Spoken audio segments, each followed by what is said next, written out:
Well, let's see here. I think what we have to do is think in terms of the exhaustion of our own cultural forms. I mean, that's what we're living through, is a global dying created by the exhaustion of our cultural forms and the vitality of the cultural forms that we see in these so-called primitive, I called them pre-literate people.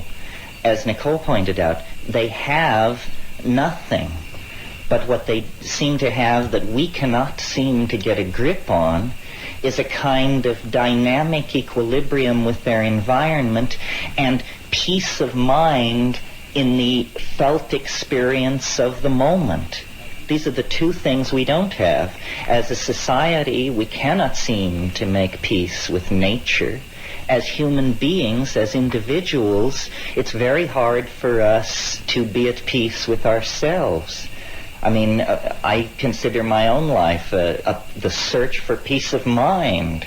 Forget enlightenment, forget shunyata, all this stuff. You know, just a little peace of mind would be a tremendous boon as far as I can see. So I really think that there's a confluence here of themes and possibilities. It has this richly plotted texture that always lets you know that you're in the presence of a higher order of things.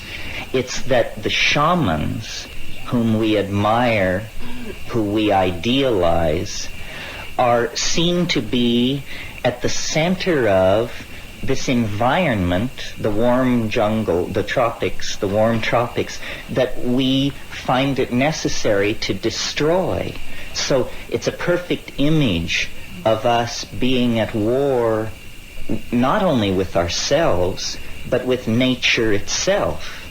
And you've heard all about how the Amazon and the Congo Basin in eastern Indonesia are all being cleared and lumbered and turned into cattle ranches. This is a tragedy, obviously. We understand and can perceive the dynamics of that. But how to make sense of a situation where, as the World Bank and the IMF attempt to halt this kind of destruction, on the other side of the coin, the United States State Department and the DEA and these agencies propose and are planning to carry out the defoliation of the Waijaga Basin.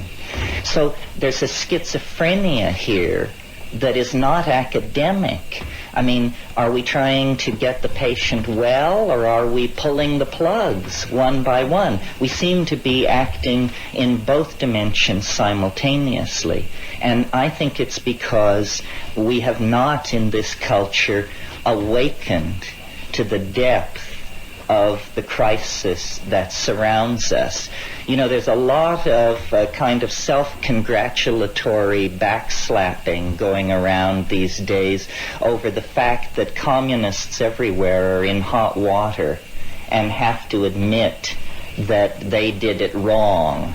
And this gives a lot of satisfaction to people who feel that that means we did it right. Mm-hmm. We didn't do it right.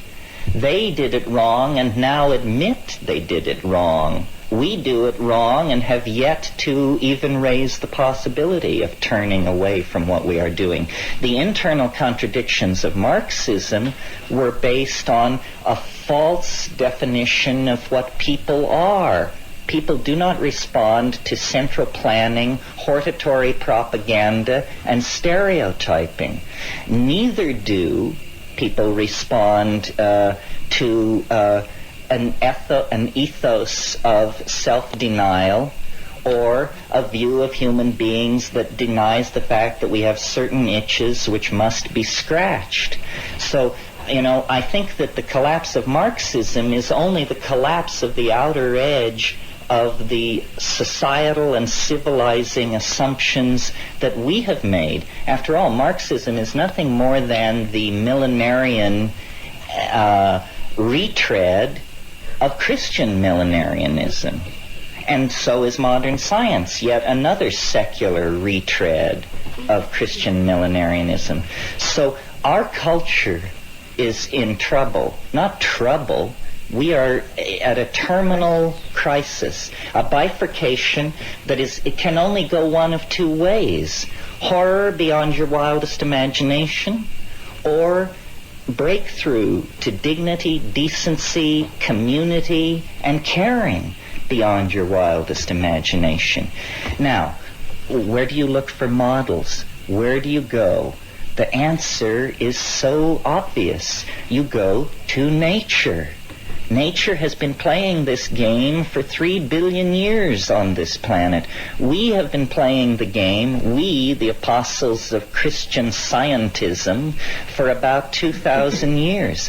Nature has an economy, an elegance, a style that if we could but emulate it, we could rise out of the rubble that we are making of the planet. You know, it was the geographer Carl Sauer who said, man found the planet a climaxed primeval forest. He, and notice the gender here, he will leave the planet a weedy lot. A weedy lot. Well, now this is a metaphor where you change climaxed rainforest for weeds, but it's also true. By clearing land, we promote the kind of plant evolution that stresses very rapid seed production and annular cycles of growth. In other words, weeds. And this tendency to find perfection and then to leave rubble in our wake has haunted us for the past 3,000 or 4,000 years of our history. Now, with the ozone shield disappearing, with acid rain falling on the earth that can melt blocks of marble, with the CO2 levels rising, with the levels of strontium and chlorofluorocarbons, and you know the litany, we have now one last chance to fish or cut bait. And the place where nature has provided the models for how to respond to this situation is the climaxed rainforest. Only the climaxed tropical rainforest has the kind of complexity of signal transfer,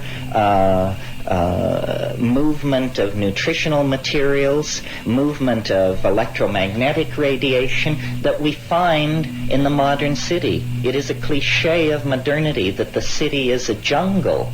The problem is it isn't jungle enough. And I think it's the task of the new shamans to take the metaphor of the jungle, which is a metaphor of tremendous wealth, tremendous variety, a tremendous outpouring of form and of energy and of potential fulfillment of various bifurcation patterns of flow, to take that and enrich our own lives with it. And the way this is done is by empowering the presence of experience. The main thing that you get with these so-called primitive, pre-literate people, and with people like Nicole, who have spent time in this situation, is they are in the moment. They know how to have fun. They know how to work. They know how to live. And the reason they understand this is because they are focused within the confines of the felt presence of experience. They do not live by abstraction. And abstraction is the knife poised at our hearts. We are so much the victims of abstraction that with the earth in flames, we can barely rouse ourselves to wander across the room and look at the thermostat. That's the level of disimpassioning that abstraction has laid upon us. Well, hopefully this weekend there will be passion. There will be an effort wherever there is abstraction to drag it down into the felt presence of the moment. I think basically what we are a kind of green anarchy. an effort to revivify social forms that have been atrophied in the West at least since the destruction of Eleusis, probably in most places thousands of years before that. This is our last chance. I have done the best I could in terms of trying to sift through all these options and, as a communicator, offer the best way out. And, I could only do my best. And so that's what you get. I can't preach scientism because I don't believe in it. I can't preach Buddhism because I can't understand it. The only thing I can preach is the felt presence of immediate experience, which for me came through the psychedelics, which are not drugs, but plants. It's a perversion of language to try and derail this thing into talk of drugs. There are spirits in the natural world that come to us in this way. And so far as I can tell, this is the only way that they come to us, that it's rapid enough for it to have an impact upon us as a global population. This weekend will be different because we will be hewing close to the source.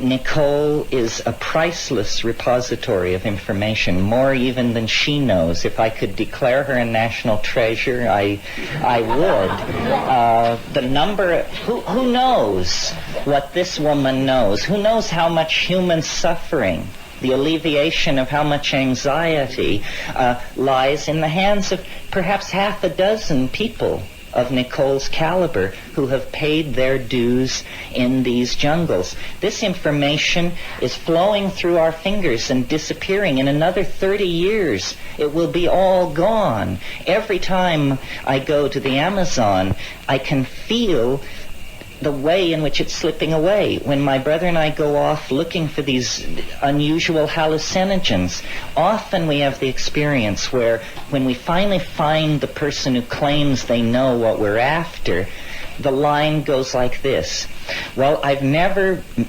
taken it, but as a child I remember seeing my grandfather prepare it, and I think I can do it. If it weren't for us standing there asking that it be done, it would never have even risen into the gentleman's mind as a possibility. This is the knife edge upon which this knowledge is poised. If it can be saved, it gives me hope that we can be saved.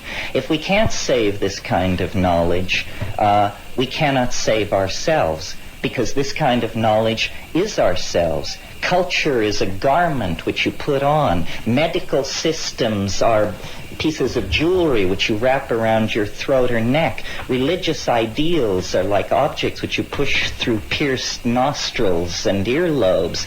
If we cannot come to terms with that which allows us to give birth with ease, to die with dignity, and to live in health, then what kind of a future do we have? No future at all. So this is not a meeting of obscurantists or enthusiasts for some private vista of transcendence. This is a meeting of political activists, people who are socially committed to themselves, to each other, to the larger idea of community, and who understand that when you talk about Gaia, it's only an abstraction unless you talk about plants.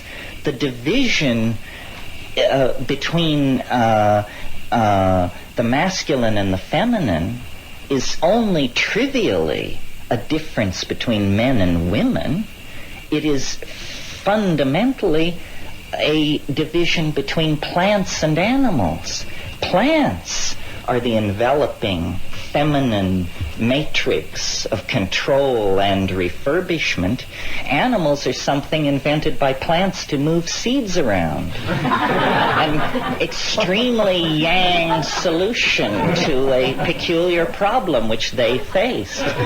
So the archaic revival, if it means anything, it means reconnecting the Gaian mind, which is a vegetable mind, a feminine, enfolding, boundary-dissolving, planetary mind that is not an abstraction, not a stereotype, not something used to create hortatory propaganda, but a living, breathing reality, a reality which is the only thing which stands between us and Armageddon. History is a kind of horrified realization that something has been lost, that there is an itch hard to scratch in the civilized context, that we have, out of fear, really, descended into patterns of domination of each other, of the environment, of our children, of our social relations with exogamous groups. We have descended into a dominator pattern that is basically based on clutching, on fear. And I'm sure most of you have heard me argue that this is the consequence of ceasing basically to do enough hallucinogens in the diet.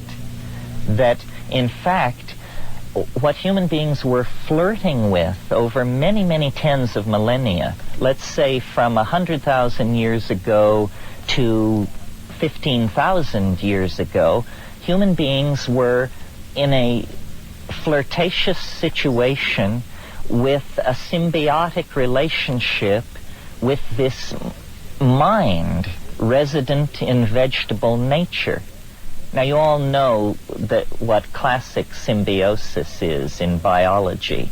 It's where, let's take the example of the little fish who lives in the sea anemone, and big fish don't bother it. It gains protection. The sea anemone gains access to larger prey, which come to investigate the little fish. That kind of symbiosis is genetically locked in. And if you take the little fish away from the anemone and put it, let us say, in an aquarium without anemones, it doesn't die. It doesn't go into an immediate physiological crisis. No, what happens is it simply has a low body weight and a short lifespan. In other words, it is under stress. And I believe, I hope I'm not deluding myself, but I believe that the lost secret of human emergence, the undefined catalyst that took a very bright monkey and turned that species into a tormented, self-reflecting poet-dreamer, that catalyst has to be sought in these tertiary alkaloids in the food chain that were catalyzing higher states of intellectual activity. And I've pointed out to you ad nauseum, I'm sure, the reciprocal feedback relationship that was working there in the case of the mushroom, in the veldt situation in Africa. It was promoting at low doses visual acuity, which was feeding back into the hunting and gathering process, making those animals with this increased visual acuity more adaptively successful, hence more reproductively successful, hence they're outbreeding their competitors. At higher doses, psilocybin actually causes a generalized arousal, which includes sexual arousal. Again, it becomes a catalyst for increased reproductive success. More instances of copulation in a situation like that lead to more successful births of those into family structures where the alkaloid has been accepted into the food chain. Well, this would be only an obscure topic of interest to primatologists were it not for the fact that it is a crisis in consciousness which confronts us globally. Consciousness is the commodity that if we do not have enough of it, do not produce it fast enough, then the momentum of the processes we set in motion in our ignorance is going to sterilize the planet and do us all in. So we have to have consciousness. Well, then you look at the smorgasbord of ethnographic possibilities and you discover this institution of shamanism. It is the institution of planner, of visionary, of manager, of large system coordinator. That's what it's about. You call it magic on one level, you call it curing, you call it folk psychiatry, or weather prediction. Shamans have been involved in all of these things. But as Nicole was made so eloquently the point last night, to these deep forest people, it is ordinary. It is ordinary. They live in a different cultural dimension than we do. Dimensions which to us are completely value dark are to them completely transparent. And dimensions which to us are extremely rich and complex, the inner world of the nucleus of the atom, let us say, are for them totally value dark. They don't even cognize the possibility of asking the question. But nevertheless, the specialization in these various domains is not something where one is as good as another. Consciousness is the domain of immediate experience. How are we going to save this planet? How are we going to take the lethal cascade of toxic, technological, and ignorance-producing habits that are loose on this planet and channel them toward some kind of a sane and livable world? Well, the answer is emerging in culture out of the collectivity of global consciousness. It is what I call the archaic revival. It is this very large turnover in the mass mind. Some people call it a paradigm shift. It's an effort to recover the sensory ratios, the feelings, and the attitudes of 15 to 20,000 years ago, before fear, before ego, before male dominance, before hierarchy, hoarding, warfare, propaganda, child abuse, all of these things.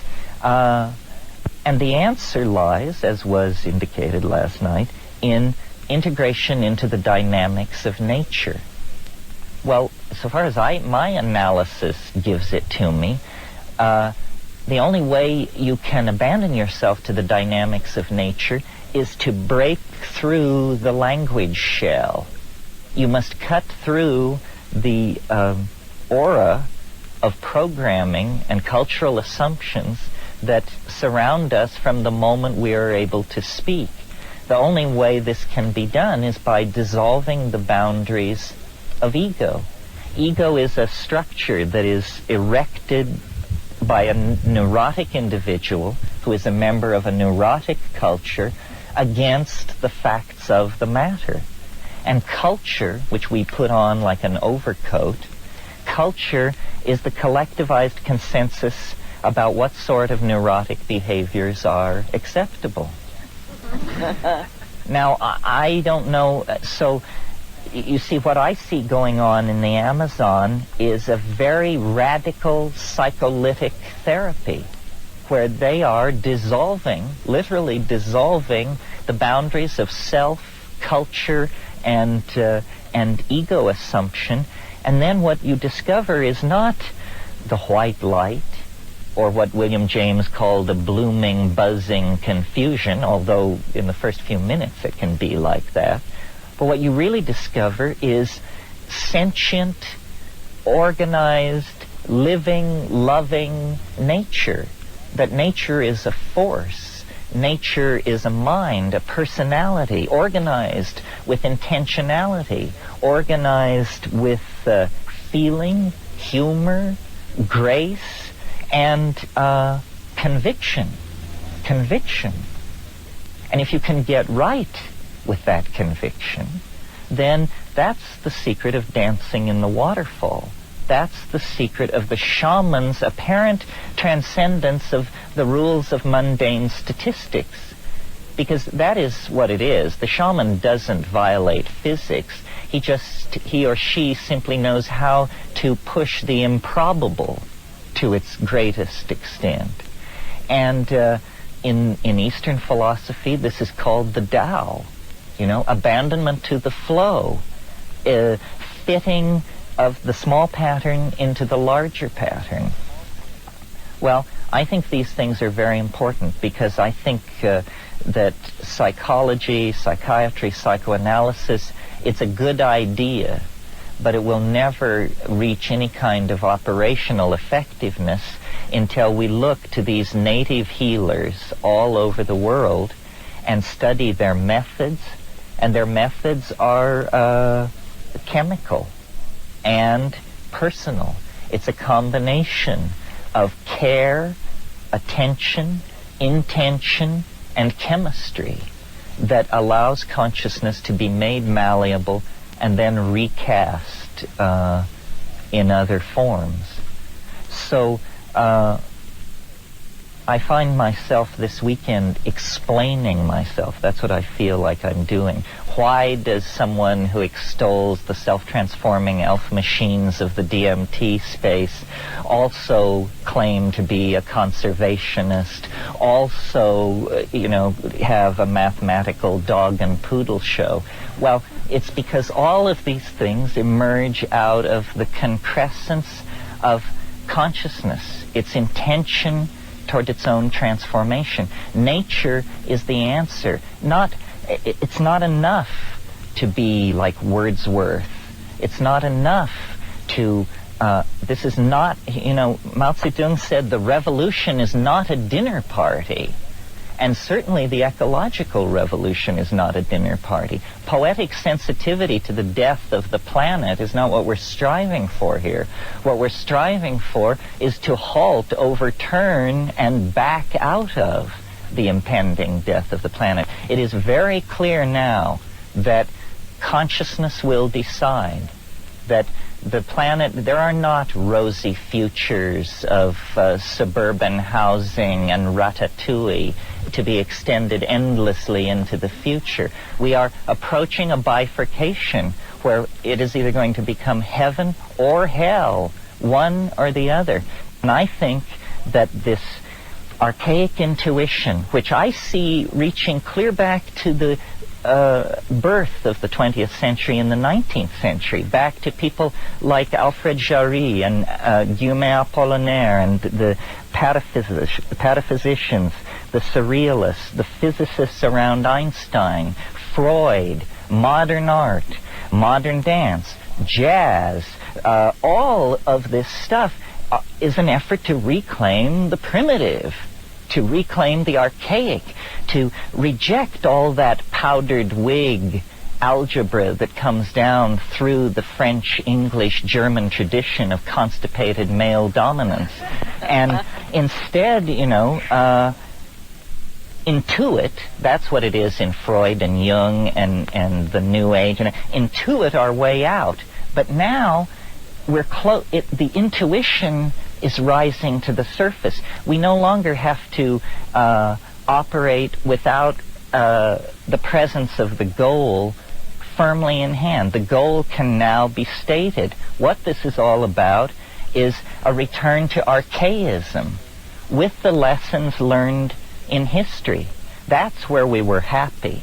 The fall was a fall into a veil of tears, into a world of limitation and pain and suffering and infectious disease and so forth and so on. It's a prodigal journey into a lower dimension that can now be ended by a collective cultural decision to commit to this Taoist, shamanistic, feminized, cybernetic, caring, aware, present kind of being. I mean, it's nothing more than what each of us is in our very best moments. But we have to extend those very best moments to fill whole lifetimes.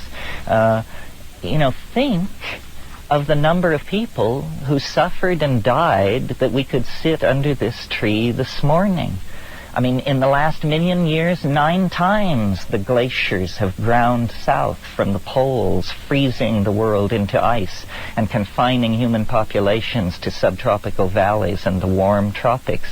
9 times the interglacial periods have come and human populations have spread out over the earth. They didn't have radio, they didn't have antibiotics, contraception, statistical analysis, or the partial differential equation, and yet somehow they managed to get us here. Are we then, as the heirs of that wave front, of the inheritors of a billion-year process, are we in one generation to turn it into a massive pottage? I think not. I certainly hope not. I would like to believe that we could make that leap to conscious awareness that would allow us to take hold. Now, the problem, it was easy the first 10 years that I sat before you, because what we were doing was getting to know each other, to verify that we in fact existed, that I wasn't crazy, you weren't crazy, so forth and so on. Now, what looms ahead is the mess of politics. And this, I'm sure you have no stomach for. I certainly don't. I'd rather be stoned and rocked in the arms of the goddess.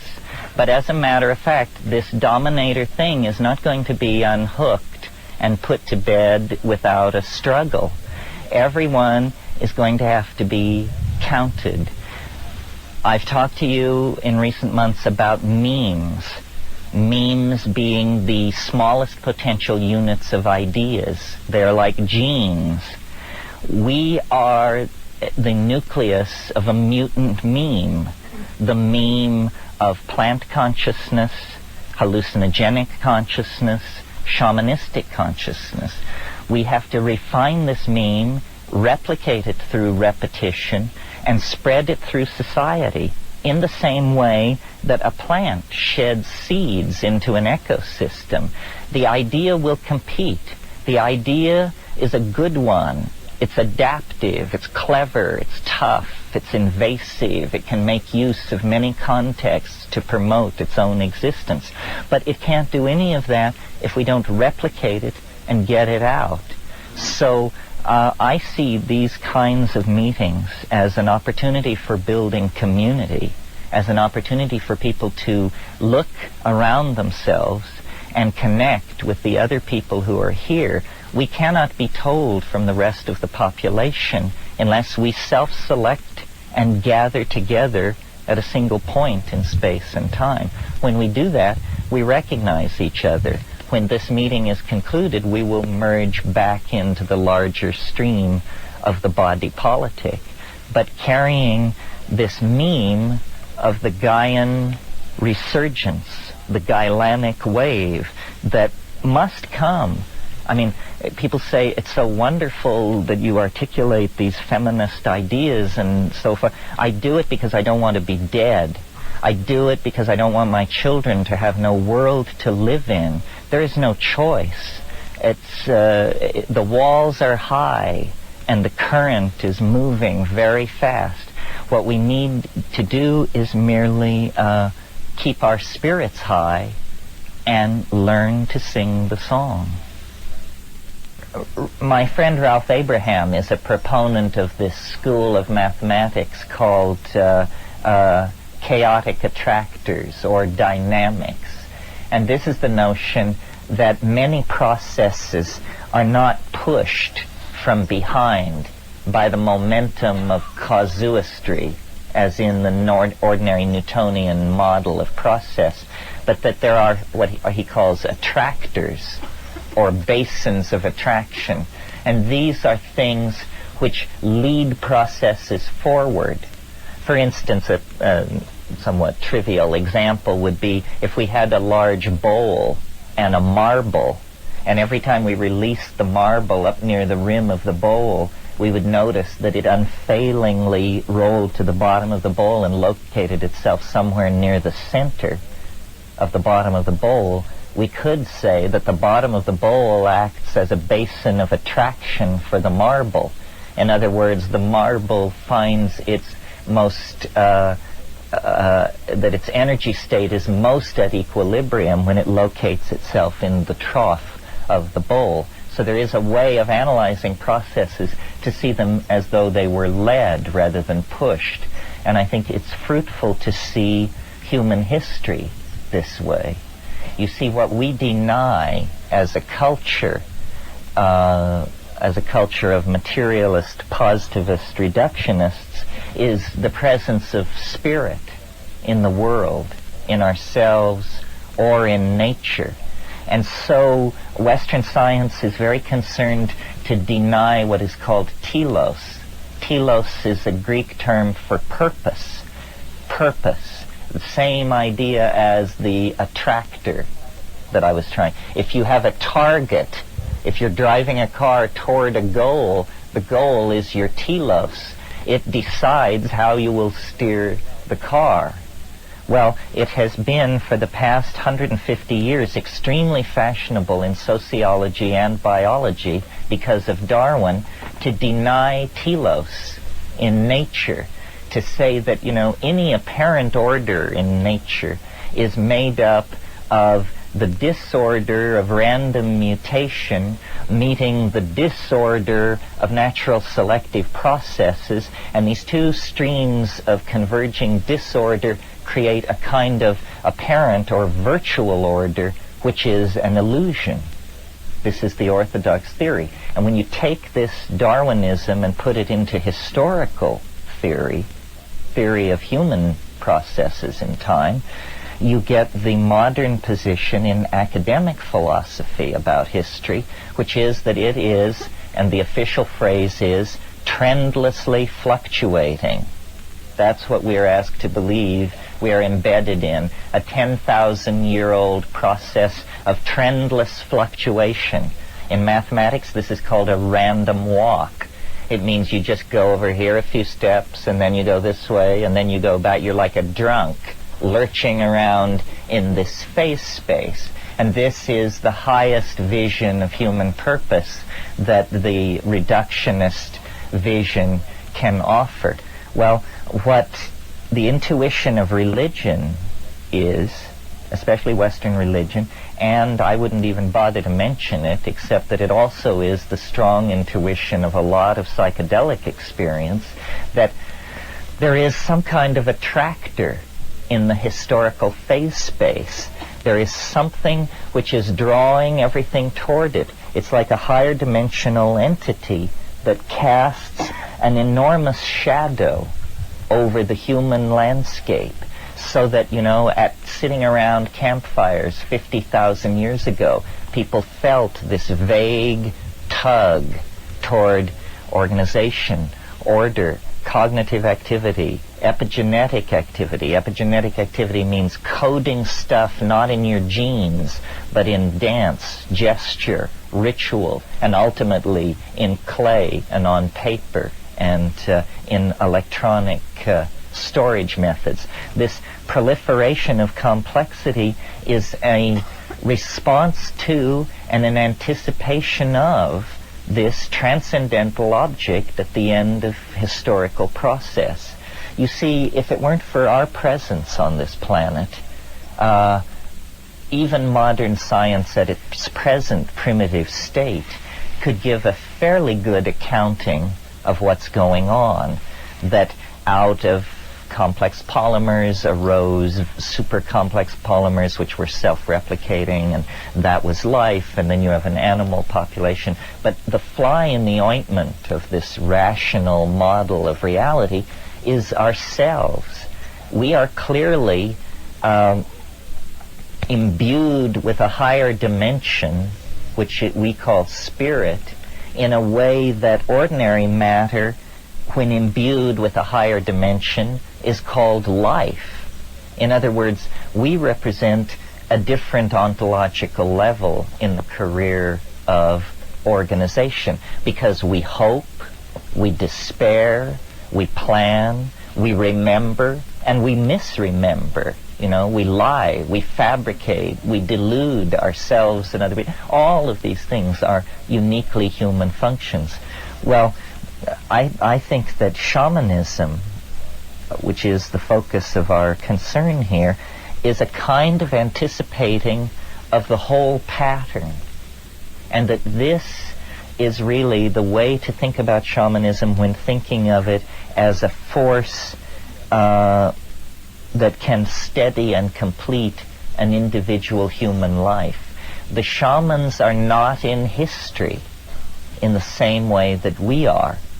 By having access to this higher dimension that they go to in their trance states and their states of intoxication, they gain a fractal overview on process, on life. I mean, after all, isn't that what we mean by wisdom? Wisdom is understanding how things really work, how they really work.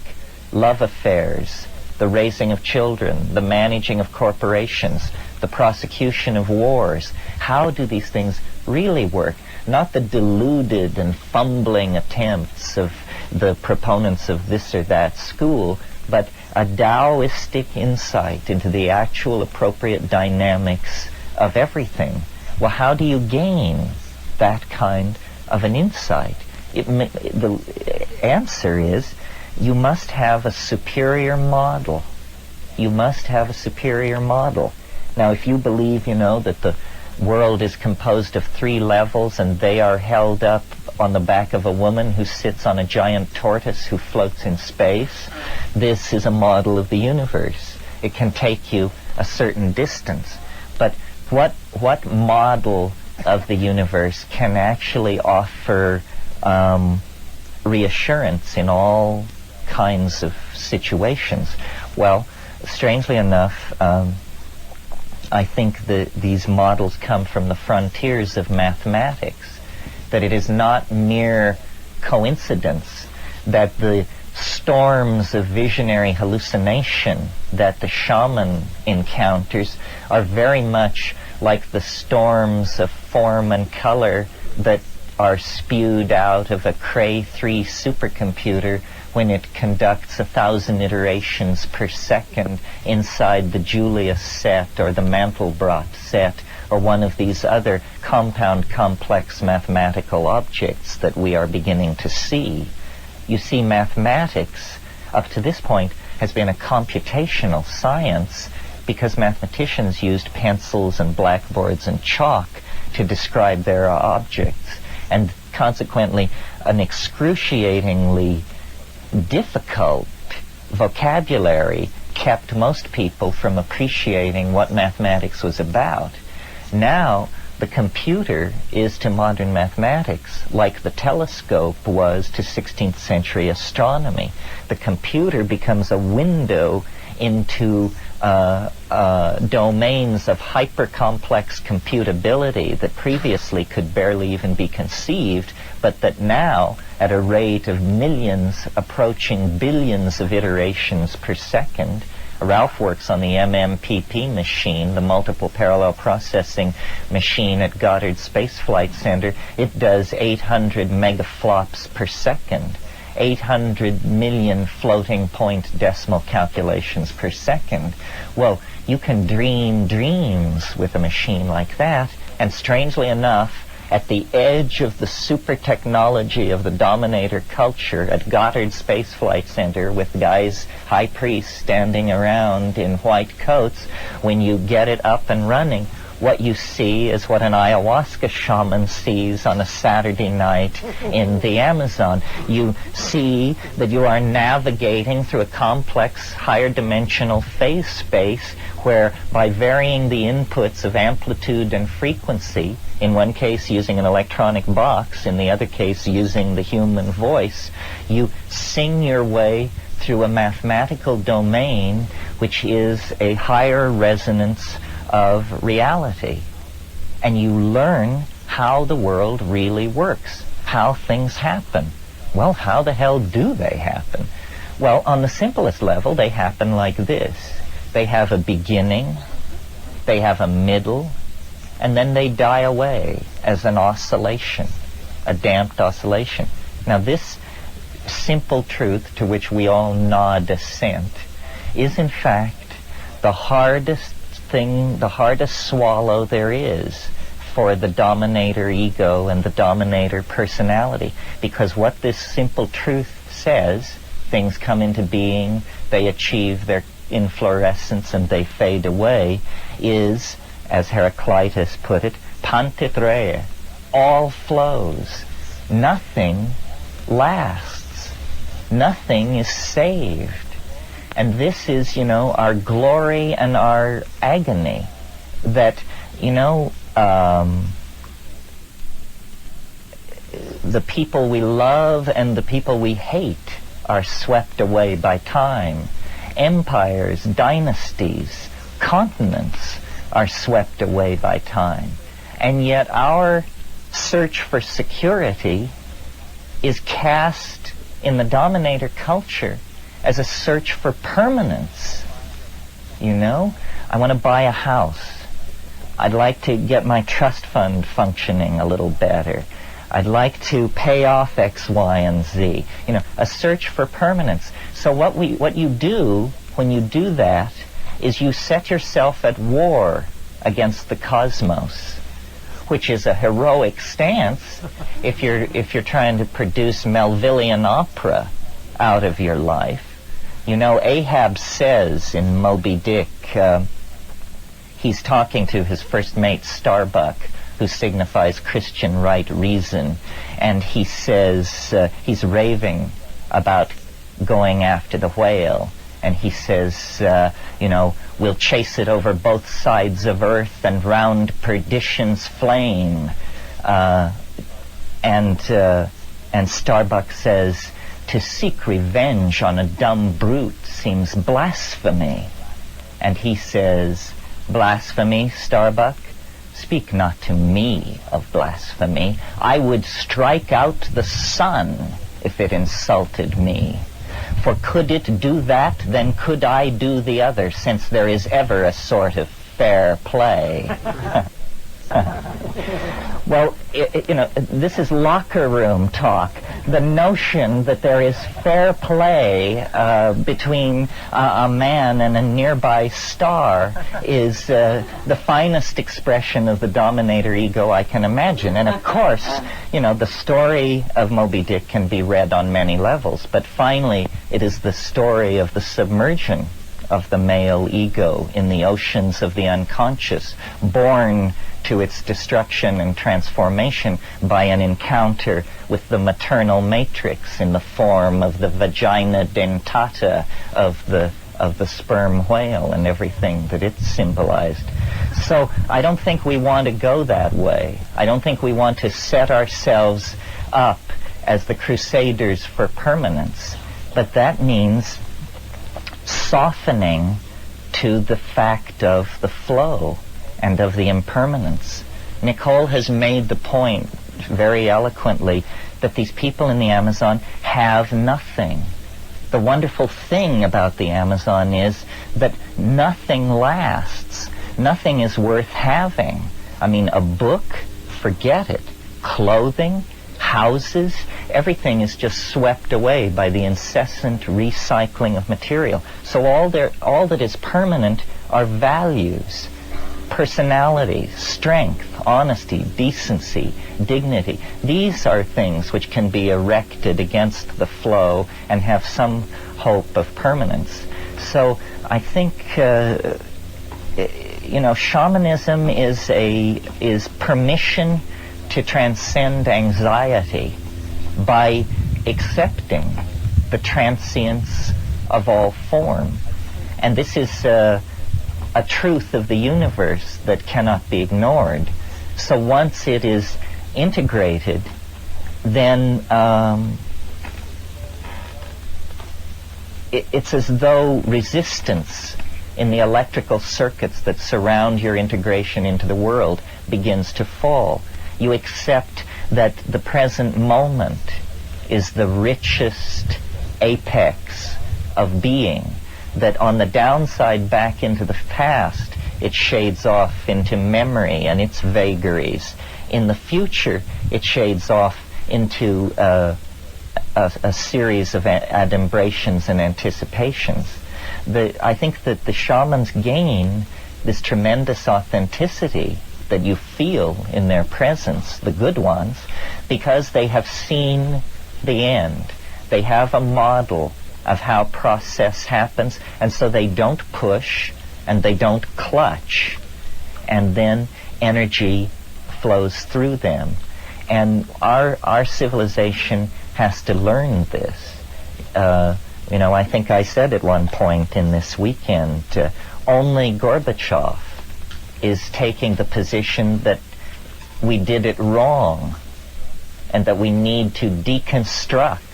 And yet every society did it wrong. We all did it wrong. Capitalism, it's wonderful that you can get a safety pin at 4 a.m. within a half mile of anywhere in the United States, and I'm sure the Russians wish they had it so good. But is that the be-all and the end-all of cultural values, that you can walk the fluorescent lit aisles of Kmart and congratulate yourself that whether it be gas can, sanitary napkin, or whatever, it's there waiting for you? I don't think so. I think that we have built in the termination of our world just as surely as the Marxist world built in a tripwire into its social mechanism. It's just that we're going to have to pay the piper more downstream. If we descend into the dominator metaphor and play its game, we're probably going to be snookered, because they've had a long, long time to figure out all the angles. What I find myself more and more leaning to is sharing the meme of the irrelevance of conservative institutions. History is not a process for which you ask permission. History is just something you make, and then other people pick up the pieces. Henry David Thoreau understood this very well when he wrote his famous treatise on civil disobedience. The growth of culture is something that comes out of the animal body. Rousseau called it the general will. Man proposes and God disposes. But in the realm of civil polity, the people dispose, and government is allowed to propose. But that's all. And now what we are involved in really is a debate about human nature. Who are we? What are we? The French cartoonist Mobius put it very well in his book, where he asked the question, is man good? This is what we're going to find out. And my feeling is that it isn't decided yet.